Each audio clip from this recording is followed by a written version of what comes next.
So the first thing I wish I knew was success is a journey and not a destination. So that's kind of like that whole fitness paradigm where fitness is a journey, not a destination. Someone doesn't spend years and years and years getting into shape and then only to arrive at being in shape and then to start eating like shit and stop exercising.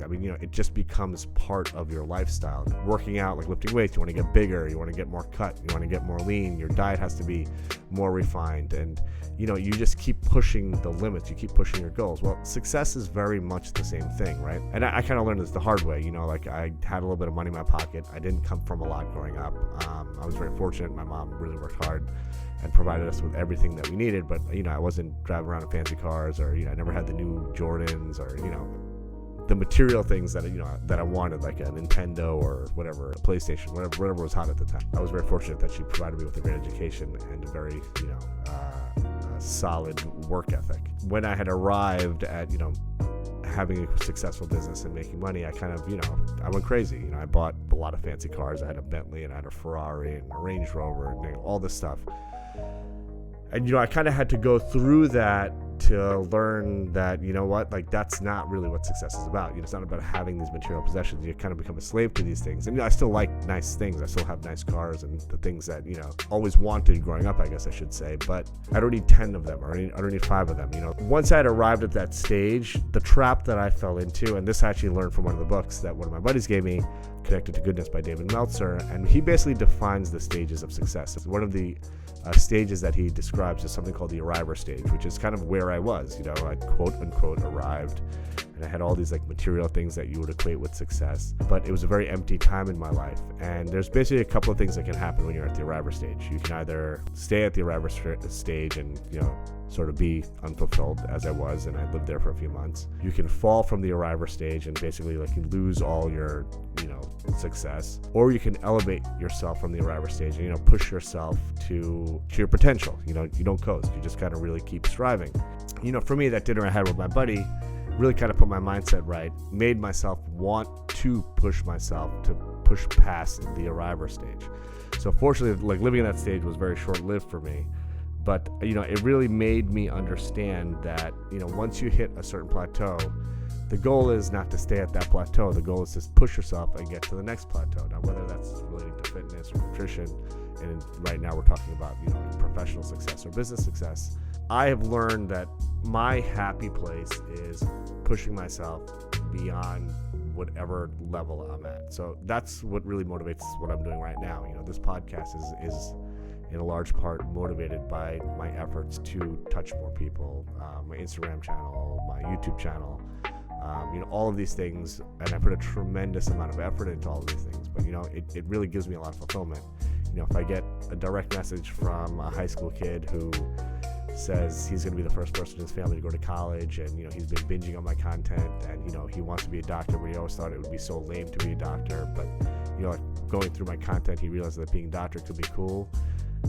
That's the greatest feeling in the world. That's kind of what motivates what I'm doing. So success is a journey, not a destination. That's one. 2 is having a defined set of core values. Now, that I got from a book called Traction by Gino Wickman, where he says you have to have core values personally and professionally, because those core values are what guide sort of the thesis of your life, but the thesis of your business as well. And once you have defined core values, it's much easier to convey your goals to your staff, to your colleagues, because it's a very concrete set of principles. So after I read that book, I sat down and these are things that I've always valued, but I never actually defined exactly what my core values were. But now that I've defined them, it just, it helps me, stay true to myself and my core values, but it helps me convey to those that are around me that, hey, this is what I'm about, this is what my business is about, and this is what, we're about at Mudgil Dermatology. And for me, that's care and compassion, integrity, accountability, and attention to detail. So anytime I have a new employee that starts with me, and periodically throughout the year, I'll send off an email where I describe these 4 core values, these 4 core values that are important to me, and I describe exactly what they mean. So, care and compassion to me means that everyone you encounter, you treat with the same care and compassion that you would a loved one, a best friend, and that's whether it's a patient coming to the office or the UPS guy delivering boxes. Everyone is treated with a tremendous amount of care and compassion. Integrity means that you do everything honestly. So, you're true to yourself and you're true to your colleagues. You're not trying to skate by without doing what you're responsible for, and you're being very honest with me. You're being very honest with our patients. You're being very honest with each other, because without integrity, it's very hard to have a positive work environment. So the third core value is accountability. Now, we're all human. We all fuck up. That's just part of the deal.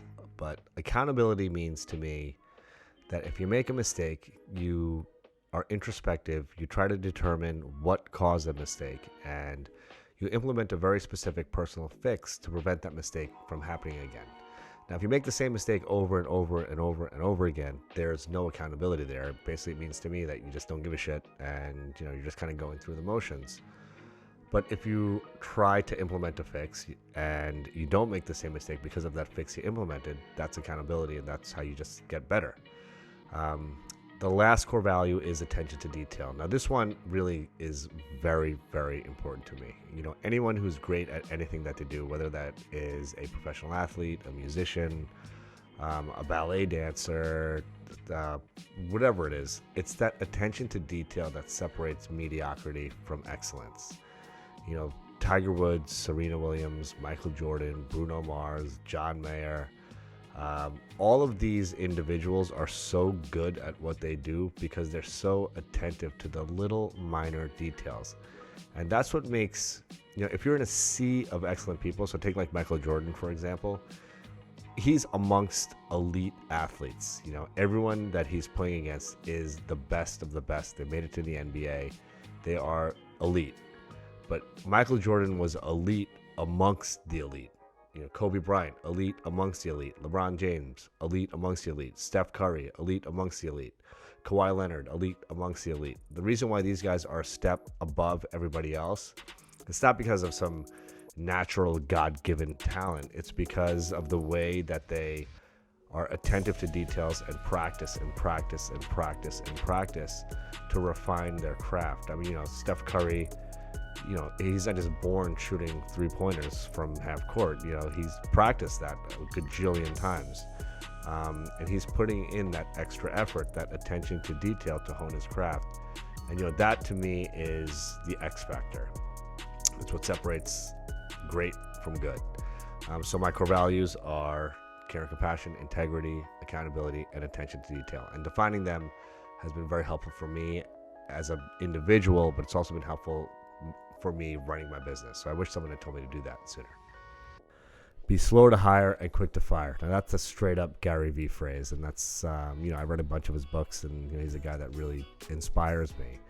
And that's such a great piece of advice, because what I found, especially running a small business, is you're so reliant on each one of your staff members that even if there is a toxic personality who literally brings the vibe of the entire office down, letting that person go, and this is a mistake I've made over and over again, the hardship that being short-staffed and having to retrain somebody, the thought of that would hold me back sometimes, and I would force myself to, really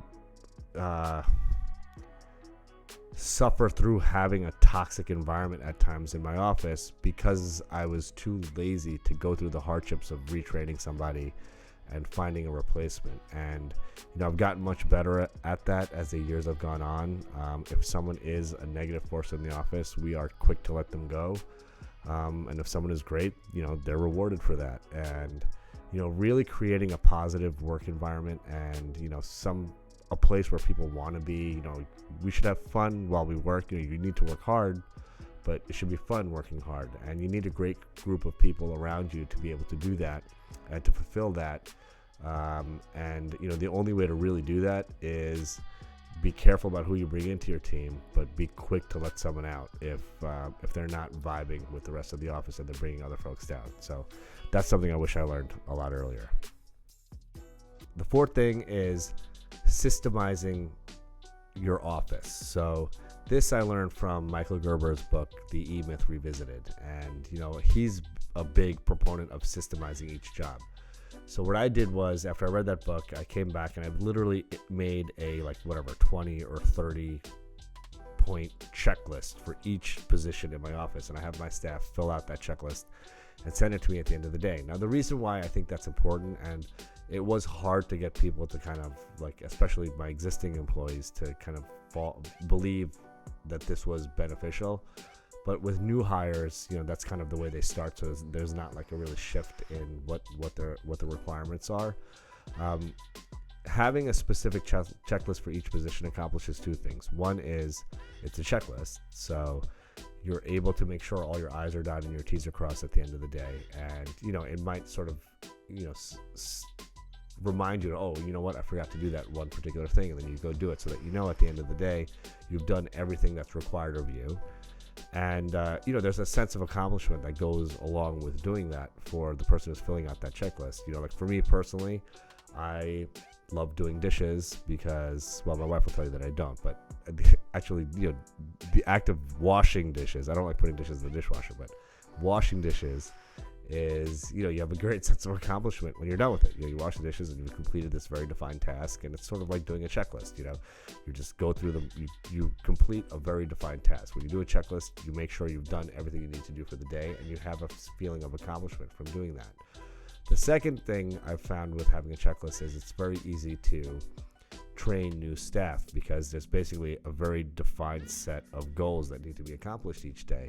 And it makes, when you're slow to hire and quick to fire, it makes it a lot easier to hire somebody, because they're falling into a job that has a defined set of checklists. I mean, that's how fast food restaurants are so easily able to hire new personnel, sort of that McDonald's model.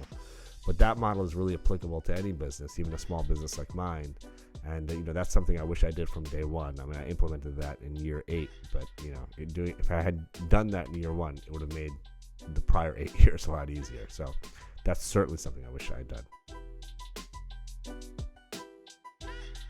And the last thing is, and this is something I've really learned in the last couple of years, is you don't need to be unidimensional. So what I mean by that is, doing what I do, being a doctor, a dermatologist, that's a part of who I am, but it's so easy to fall into the trap of, I'm Dr. Mudgil, the dermatologist, and that has to define me in every single aspect of my life. And I can't love hip hop being Dr. Mudgil, or I can't love, fat rims on my car because I'm Dr. Mudgil, the dermatologist, or, those really being comfortable in my multi-dimensional,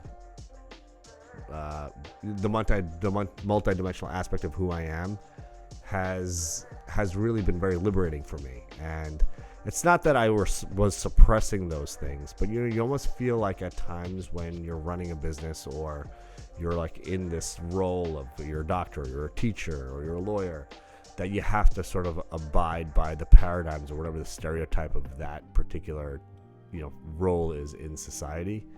And, realizing that I can be, I'm a husband, I'm a father, I love golf, I love sports, I love hip hop, I love cars. That's all makes me who I am. And, being Dr. Mudgil, the dermatologist, is like a fifth of what I do. Yes, it's my job, but I'm me, and it's okay to embrace being multidimensional, because we all are. And when you sort of add all that flavor of your life into even the way that it affects your job or your professional life, it makes you much better at what you do. And you're just much more of a relatable human. So those are the 5 things I wish I knew before I was running a business. I think it's presumptuous for me to say that I'm a CEO, but before I was running a business, those 5 things, if someone had told me that, I think it would have been a lot easier for me. And whatever the 5 things are for you, but if these 5 things help you if you're starting out your business, then that's a win for me.